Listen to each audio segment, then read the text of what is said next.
Thumbs up when you're ready. Just Adam. Just want to make sure you look great, Mack.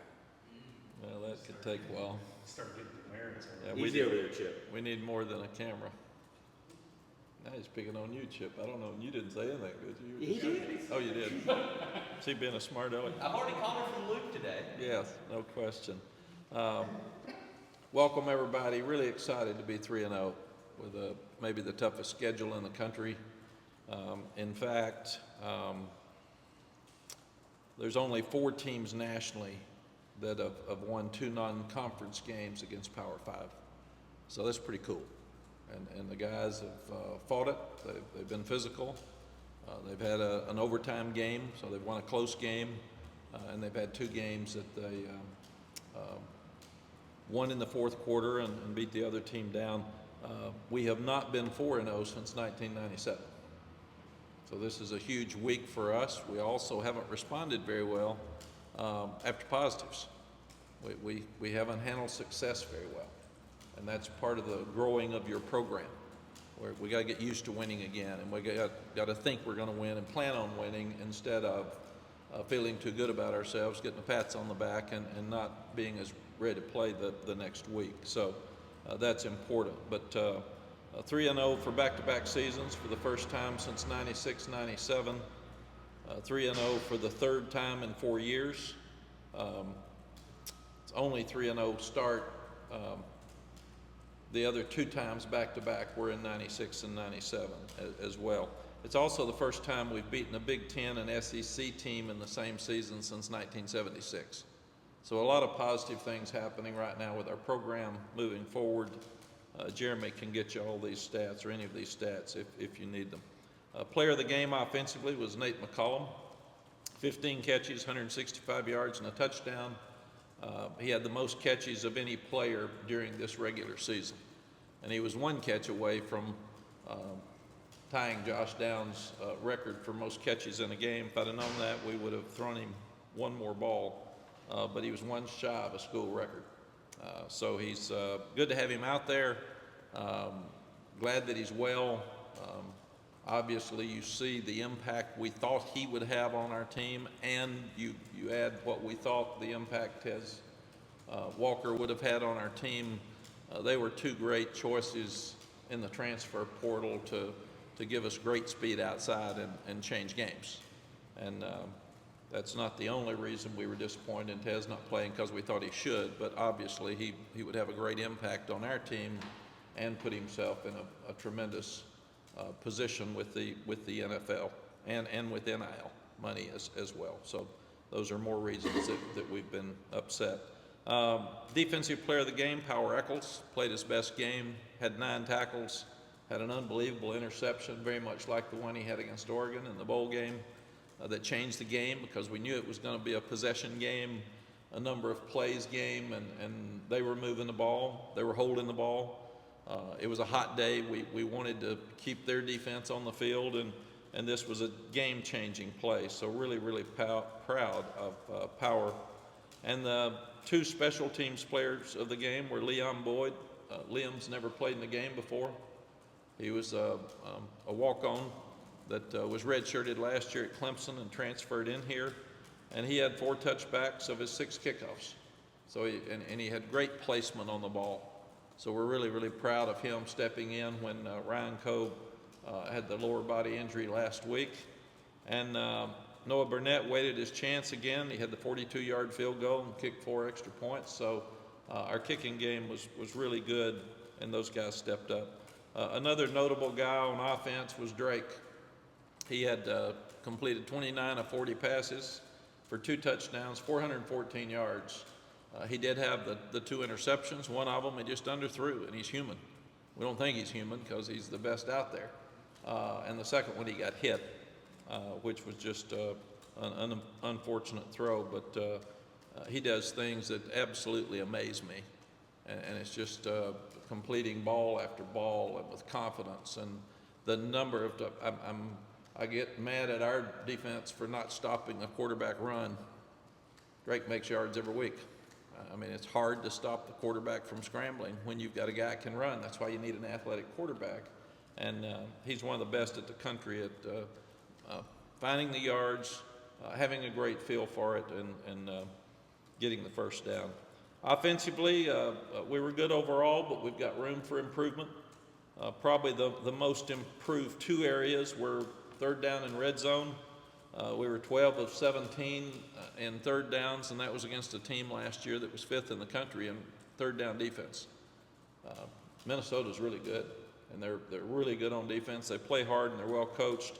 And we've made over 60% of our third downs in 3 consecutive games for the first time since they were keeping these stats back in 1990. So we're doing a much better job on our third downs than we've done. And we were 3 for 3 with red zone touchdowns. And that's something we have not been doing our last few years as well. So, and conversely, they were 4 for 12 on third down. And we did not do a good job against App State on third downs last week with conversions. So that was a huge improvement. And they were 1 of 2 in touchdowns in the red zone. So 519 yards. We want to be balanced, but we don't want to be stubborn. I told Chip and the offensive coaches at halftime, if they had too many in the box, throw the ball. And we ran the ball 1 time in the third quarter. And then we came back out in the fourth quarter, and we had 16 rushes for 76 yards. When they knew we were going to run it, we knew we were going to run it, and that's important. So they had 4 rushes in the fourth quarter for 9 yards. So we had the ball 11 minutes and 26 seconds to their 34. And for the game, we had the ball 77 plays to their 61. And that was a real concern coming in because they had not allowed another team to have over 50 plays on the average of offense. So dominating the fourth quarter was really, really important to us. The time of possession for the day was 33 minutes and 10 seconds to 26:50. All of those things were really, really important going through. So like the way we're playing complementary football. We're keeping the ball, defense getting off the field, all of those things really helped us with time of possession on Saturday. I didn't like the way our production on first down. We had too many second longs, and we overcame them, and we got back to third down, but we had too many plays on first down, specifically runs, that did not make enough yardage to put us in the positions we need. And we can't have the 2 turnovers. We had 2, they had 2. We did stop one of their fourth downs. They did not stop us, so that put us in a better position there. Defensively, we said we did a great job on third downs. We held Minnesota to 133 yards passing. They were 10 of 30. I thought the fact that we were more aggressive with our disguises, we were more aggressive with our defensive backs. We were in people's face more. We had more opportunities to make plays than in our past. So we actually had the 2 interceptions, but we had 8 pass breakups. And in our past few years, we haven't done a good job of being there. So we're around the ball now. And when you do, that's when you start getting more turnovers and gives you a chance to win more ball games. Defense did a great job with sudden change. After the interception that came back to the 16-yard line, plus 16, we in our past, we haven't done a good job of standing up and stopping people. Nate McCullum made a great play to tackle the guy. He could have gone back for a touchdown, but then the defense stepped up and held them to 3 points. And that's something that is definitely an improvement. We gave up 170-yard rushes, which is too much. We gave up 219 last week. 3 of those runs for the 170 yards were 80 yards, 3 of those plays. So that's what we've got to do. We had 3 explosive plays that we were in position to stop and didn't. So we can't give up explosive runs like that. So outside of those 3, we held them to 3.2 yards per carry and on the other 28 rushes. But that doesn't matter. We gave up 80 yards. And we just didn't get where we were supposed to get. We've got to play those better, and we've shown those to the players. And the other thing that really hurt us, and we gave them a first down on third and long with a penalty, but also they had 2 quarterback runs. So we've still got to figure out a way to do a better job with the quarterback runs and trying to stop them. But off of their turnovers, they scored 3 points. The 2 turnovers that we got, we only scored 3 points. So the turnovers ended up balancing out. Special teams, we did a nice job, as we said earlier, with the kickers. Our punter did a good job kicking it inside the 20. We had Drake in a shotgun formation where we can actually run the play or punt, and he punted it inside the 15, which we felt like gave us an advantage. And we had the one really bad punt, the 22-yard punt, which is unlike Ben and something that we can't do. We were fortunate that they had a block in the back, a personal foul that gave us 15 more in that situation and didn't hurt us. Pittsburgh, they always play you tough. They're one of the toughest teams in this league, traditionally. I love Coach Pat Narduzzi. He's tough, he's a competitor. They're not happy with their start. We've been up there the last 2 times and played overtime games and lost both. They'll be ready to play. They'll be excited to play. So we've got to go do a great job and go fight our guts out and, as I said, be able to handle success, because we know how they're going to play. The question will be, how are we going to play? Because we haven't always responded well when people are patting us on the back. So that's really important that we do that this week. Questions? Mack, you were talking earlier about the team traditionally not responding as well to positives and momentum and things like that. What do you want to see, in that process of their response? Like, what do you want the response to look like? I want the response to look like you just got beat, and there's so many things that you've got to improve on your team to get better, and you're playing to a standard. You're not a team that plays up and down. I always loved Coach Osborne's team at Nebraska. I thought they played, I saw them play Northwestern in the Alamo Bowl once, and they were disappointed because they didn't get what they wanted in the bowl game, and they beat them like 59-0. And I always told our teams at Texas, you play to a standard, period, each week. And you got to play to a standard of the best team. When we won the national championship, after we beat Oklahoma, we started playing to the standard of USC because they were number 1, we were number 2, and that was really stupid at that time. But we said, let's compare our stats every Sunday to USC's, not to Oklahoma State's, not to Kansas State's. We're not playing them, we're playing for the national championship. So to get there, you've got to play to the best of your ability. So we actually did that. So we're trying to get this team to do the same. Understand what we didn't do well. Don't start sitting around talking about what you did well. Everybody knows what you did well. But what didn't you do well? What didn't I do well? What didn't our coaches do well? And I'm on our coaches this morning like we lost the game. And that's what I told them. Why did we give up 80 yards in 3 plays? We didn't coach them right. We didn't have them in the right place. That's on you. Don't blame the kid. If he didn't fill the right gap, if he didn't play with the right leverage, that's coaching. That's you. Why did we threw 2 fades, 2nd and 10 in the red zone, both of them incomplete, out of bounds? Why did we throw them? Why didn't we have a better call than that at that time? So we want to, you're best when you're uncomfortable. And if you get comfortable in this business, you better look out, because about the time you think something's not going to happen, it does. And just look at the scores around the country. Every Sunday I go in there and show players, teams that have better players that lost the game. So it's not the best team, it's the team that plays the best on that day. And I've said, what do you think they were thinking last Sunday before they got beat? How do you think they practiced on Tuesday? What were they thinking about on Thursday? They sure didn't think that team had any chance to beat them, because none of us thought they did. And that's the mentality you got to have, is get up every morning, have an edge every morning, and get better every day. I gave the coaches a quote this morning. You get better or worse every day and every week. You're not going to stay the same, period. So are we going to get better this week, or are we going to get worse? That's the question mark, and only the people in this building can handle that. You just said this. I was just going to say, you just said that you compared stats, in the past. Is there a team out there right now that you're having them kind of look at and listen? No, because we're not good enough to do that yet. We don't have anybody we're chasing. We're trying to get ourselves better. So what we're doing is we're taking those 3 plays for the 80 yards, and we're showing them to the entire team. Don't be griping. about the defensive call. Don't be griping about somebody else's play. You didn't get in your gap. Period. Here is the reason that the protection wasn't as good.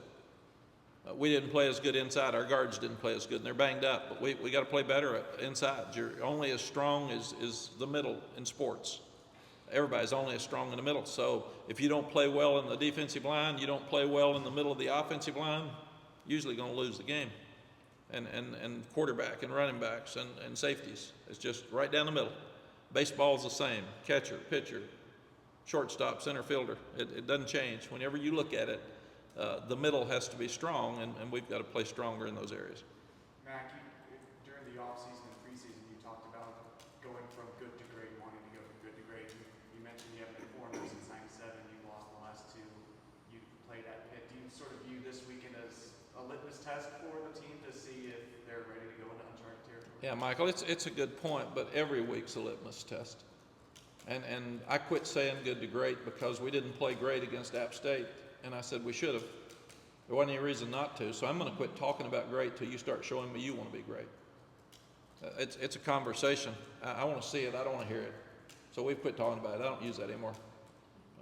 And what you got to do is you got to go do it every week. Playing college football is really hard. I admire those kids so much that play. Regardless of whether you're playing in the game or not, being out there is really hard. I mean, they have to work so hard year round, and some of them don't get in a game. Some of them have 12 games that they play for the 300 plus days that they work. So it's really, really hard. Winning's even harder. And I've told them, why work so hard and lose? If you're going to do that, get ready to play each week. And in TV, it amazed me that people cannot be ready to play. How can you have 12 out of 300 and something and not be ready to play? And it happens. It happens every week. And it may be that they're okay, but they're not at their peak, and you've got to play your best to win because everybody's pretty good. Transfer portal is made a lot more parity in college football than ever before. I'm watching, I have this thing on YouTube at home where I watch highlights of a lot of the games across the country. It's amazing to me how many people have good players. And I watch them all. I try to figure out, where did he come from? Good Lord, he's good. And that's just what we're looking at. So let's really press ourselves, make ourselves very uncomfortable, and try to get to some place we haven't been before. And that's what we're trying to do. Going back to the beginning of fall camp, you've often referred to this team as being an older team. I think you actually did earlier today. You've had 5 sudden change situations if you include the onside kick, and you've given up 2 field goals. Is that an example of an older team? And where does that come from on the defense? Yes, Andrew, experience. Positive and negative experience. I got a lot of both, so I understand when those things come. But I felt like that the fact I was going down before the half to tell the team this is a critical series, all that, Sid Gray was telling the defense better than I was going to tell them what I was going to tell them. And that's when I said, yes, we're getting better. We're getting there. The fact we're playing so many more people is helping us on defense. We played 8 defensive linemen. We played 8 secondary players. We've never done that. So for Don Chapman to play 35 plays instead of 65, he's got 35 better ones in him because he's fresh. And then you're developing depth, and you've got better team morale, and you're less likely to get people hurt. So that helps too. So we've got older, more experienced players that can actually play 2 deep now instead of putting a guy in and letting him play. Like Travis Shaw, I think, played 15 plays. And that's progress for him. Des Evans played great. Jacoby Cowan made one of the best plays of the game. And he might have only played 7-8 plays, but he was highlighted as a guy who made a difference in the game because he held them on a 3rd down and 3, I think, that ended up being a 3rd and 2, 3rd and 3. It ended up being a 4th and 3, and they punted. So that's a huge play in this game. So all of those things are better. Power Eccles said playing power stepped it up. We were able to play Amari Campbell a series, the 3rd series of the game. We need to play him more. We need to play him 10 or 15. We got to get our guard area straightened out. It's amazing when one position gets hurt, and it makes no sense, but it does, and it gets hurt a lot. So we're pretty healthy everywhere except in the offensive line, so we got to get those guys healthy. In fact, we've seen a lot of teams load the box and try to make the quarterback win the game.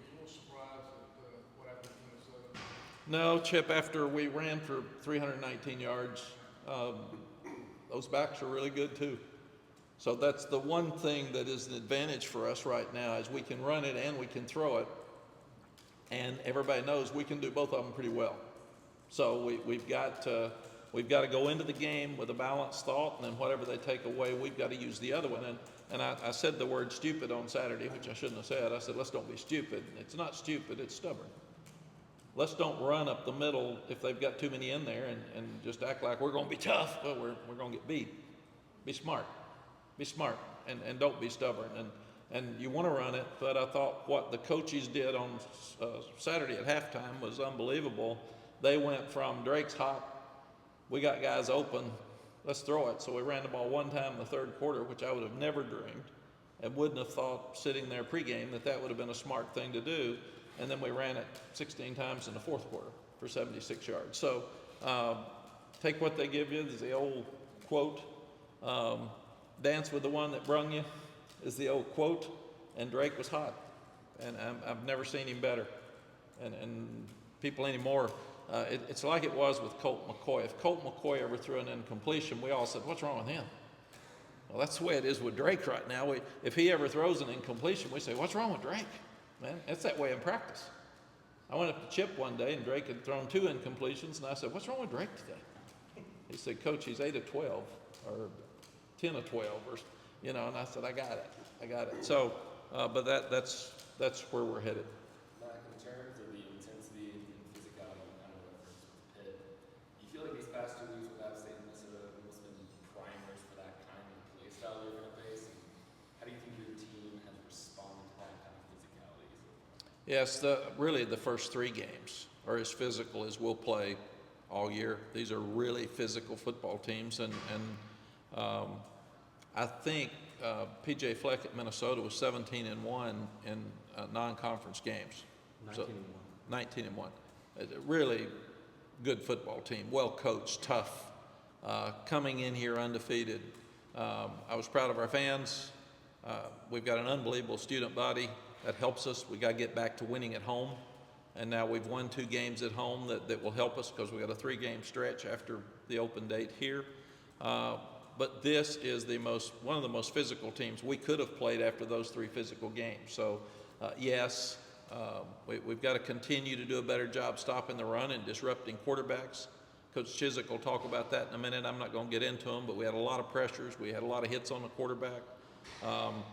Even though the sacks don't look the same, it's still pressures, hits, making him uncomfortable are all very valuable. And I think part of that's because we're doing a better job with our secondary of getting up there tough. But yes, we're banged up, we're sore, tough game, got to get ready to go. A lot of people are banged up and sore, but a lot of people aren't 3-0 either. So we should be taking high energy and confidence to Pittsburgh, unlike a lot of people who haven't played anybody. Just to follow up with that real quick, along those lines, do you think this is the type of team that looks forward to a fight, you guys, or does that remain to be seen? Yeah, we didn't look forward to the App State fight. We did 1 and 3, so we'll see. Saturday night about midnight, I'll know. Okay, well, ask me. Ask me, you'll know. You don't have to ask me. You'll tell by the look on my face when I walk in the press conference. You have a sense for that with your team sometimes going into a game. Did you sense before South Carolina and Minnesota was different than it was before after? Yes. Looking for the fight. Yes, I did. We had one of the best weeks of practice this week I've ever been around. Guys were upbeat on Tuesday. They were excited. I could tell there was a buzz. And I told them that yesterday. I said, you're sitting here right now, and you've got to get rid of this one, which is going to be hard to do with everybody patting you on the back. And you've got to get excited about going to Pittsburgh where you haven't won. And we'll see. We'll see tomorrow. And usually on Tuesday. And it was amazing. We had great practices for South Carolina, great practices for Minnesota. They were okay for App State, and we played okay. So they usually tell you. And I'm telling you, it's really hard to flip it when you see it. It's like when you're talking to them on a week like that, they're looking at you like, what are you mad about? We're 3-0. I said, yeah, I'm mad because I want you to be 4-0. You can't get comfortable.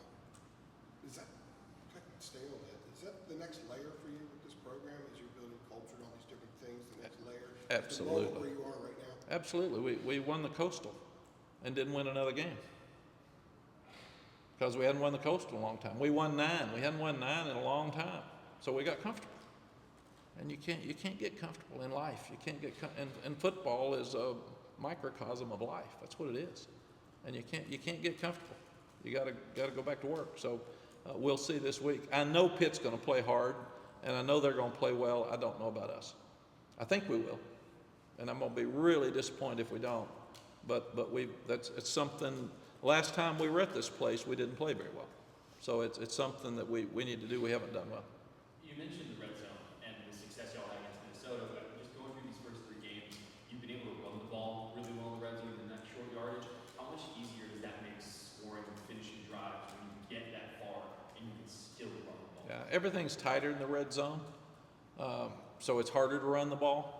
And I do think Chip's experience with Gus Malzahn in the run game in his past, the fact that Clyde Christensen and Freddie Kitchens are here in the NFL, it's so much tougher because the players are bigger and stronger when you get in the red zone, and they don't even use as many formations as we do.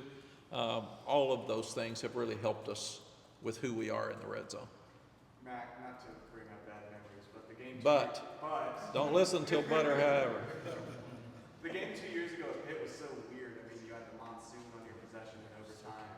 I think it was either Cam Kelly or Gimmel nearly had a pick on Minnesota's last possession. Is that a game that you still think about, or is that water under the bridge? Yeah, we had lost 4 overtime games and 2 of them at Pitt, and 2 of them great games, and they're hard fought games. And the game last year here was a real physical game. We lost 2 players. We lost Des Evans and Noah Taylor in this game, which really hurt us as we were going down the stretch at the end of the year. So this will be a physical battle on Saturday night, and there's no reason to think it'll be anything other than it's been when we go up there. Mack, the success on third downs that you all have had, I mean, it's like, I think it's the second best in the country right now, somewhere up there. Like, is that one of maybe the elements that warms your coaching heart, something like that? And is that also just a symptom of having a great quarterback in Drake? I mean, do those 2 things sort of go hand in hand? Yes, running the ball and having a great quarterback are really important. If you can't run the ball, you're depending on the play and the health of one person, and your program's more important than that. You can't depend on one person to be great all the time. You can't. Or if the receivers are not hot one day, or if you're not protecting him, you get him hit too much. So running the ball in this game is so important. We ran it for over 100 on Saturday, but it was hard. They ran it for more than we did, and we were still able to win. Usually the team that runs the ball the best wins the game. But when you have a great quarterback and they stack the box so much, it gives you 414 yards of rushing. Of receiving, and that gives you a chance to win the game with some huge plays. Should have been a touchdown to Kamari Morales. He was tackled at the 6-inch line. He threw the great ball down to Nate early in the game, and that's a ball he's falling back and running to his right, and he throws a strike. Drake's just an unbelievable player, but those running backs are good too, and we've got to do a better job in the offensive line of making sure that we get hats on hats so we can make some yards in the running game. I think that was 3rd and 12 too on the Drake touchdown. Was it 3rd and 12? Yeah. Matt, the comfortable thing that you just mentioned, you see it and sense it early in the week. Who are the best coaches that you know that keep teams from getting comfortable? What do they do? The best coaches that I've known that kept teams from getting comfortable had the best players, and they were too deep, and you put them on the bench if they weren't ready to play. And that's why I feel like we shouldn't be as tired on defense. Aaron Crawford played 98 plays against Virginia Tech our first year here in 6 overtimes. Now, how could he possibly come back and be ready to practice on Tuesday? He's exhausted at 320 pounds. So playing 8 defensive linemen, they should be fresher on Tuesday. Playing 8 defensive backs, you're fresher, but you also want to get more snaps. And I've said you get your snaps in practice. You don't get your snaps in a game. So you've got to earn it. So what I've seen is when you got good players and you put them on the bench, if they don't play well, they have a tendency to want to play well, in practice because they want to play. And that's the best teams that I've been around. Are you as deep as you'd like to be in your fifth year? Are you as deep as you thought you would be? Not at linebacker because we had 3 transfers. Eugene Asante was one of the players of the week in the SEC last week. At Auburn, made 12 tackles. He would be here with us playing at linebacker right now. Ra Dilworth left. Ethan West got hurt. He's not playing. So you're thin at that position. We're thin in the offensive line, probably because we've had 3 offensive line coaches in 5 years, and recruiting's changed. Some of those guys got hurt. We're thin at quarterback because we don't have experience if Drake goes out. Tez really hurts us at wide receiver because you need 6, and we've got 5 right now. We're playing. We got to find more now that he's not playing. We got to get somebody in his position.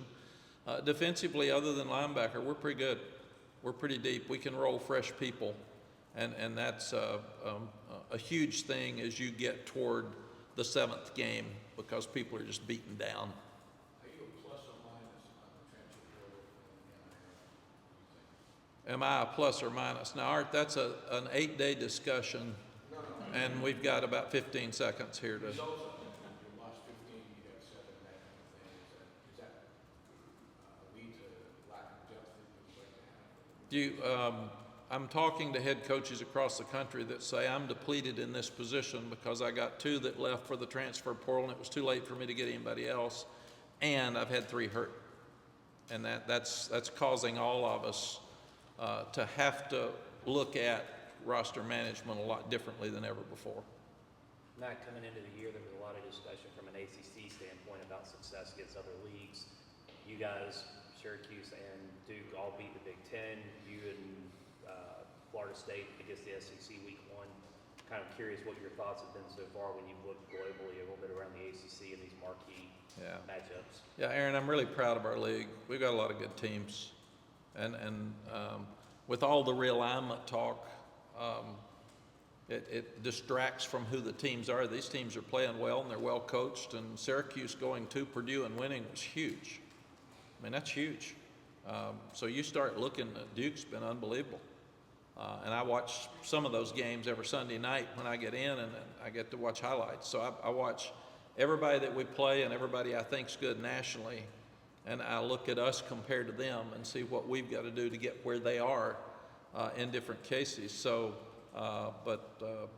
yeah, and then you've got Florida State dominates LSU, and they come down to having to hold on to beat Boston College. So that's what I mean. You better play. You better play every week. You better go in mad. Don't get comfortable. Mack, over the years, you've done this a while, and getting guys to play well every week, you talked about earlier. How has your approach sort of altered over the years to accomplish that goal? Players need to play, but as far as your role and all that, how have you changed? Tommy, I was offensive coordinator at Oklahoma, and Coach Broyles was coming in to do a TV game. And I had dinner with him on Thursday night. He said something that has really stuck with me through the years. He said that, what kind of team do you think you have? And I said, Coach, I don't know. How do we know till we play? And he said, well, here's my experience. You're going to play great 4 times a year. And you were playing 11 at that time. And he said, there's 7 times where you're going to have to figure out a way to win. Because they're not going to play at their height of enthusiasm every game. They can't do it. They're human beings. They're not video games. And I sat there and I thought about that, and he said, so look at your schedule, and unless there's 7 that you're better than and 4 that you've got to beat, then you're in trouble. You're not going to have a great year. So every year I'm like a little kid saying, okay, who's this, and how good is this one, how good is that one? But what I have found is the more people that you can play, the fresher you are, and the more pressure there is on a young man to play well every day or he gets benched, the better chance you've got that they're going to play on Saturday. You can't say all the magic words to get them to play. There's 120 of them, and they're all different. There's a key to each kid, and every kid is different. So how can a coach get all of those to go. Now, the assistant coach can get hot points and try to get them ready, and individual meetings are more important than team meetings because people will listen in individual meetings because it's about them. If you've got a guy that's not a good listener in a team meeting, he's probably going to drift and fall asleep anyway. So the one that needs to hear it's not going to hear it. The one that's ready to play is going to hear it. Power Eccles doesn't need me to be talking to him in a team meeting. He's going to be ready to play. But I think the fact that the more players you get, the better players you get, and the more a guy has to earn his right to play every day, like real life, the better chance you got to be good. To follow up on that, Omani Chad, injured in the spring, maybe took a while to get used to the North Carolina culture. Is he one of those guys that maybe the light bulb clicked ahead of last week? Yeah, I hope so. He's one we'll see on Tuesday. Does he feel too good about himself? Had some trouble on a couple of plays. In fact, it's so weird, his interception was caused by Des Evans. We've been so hard, people have been so critical of Des. He hit the quarterback as the quarterback was throwing the ball, so I could have intercepted it. And it was good, but Des Evans made the interception, not Armani. But Armani should feel good about himself. Now, as we feel good about ourselves, are we that person that motivates ourselves to do better than good, or are we the person that gets complacent?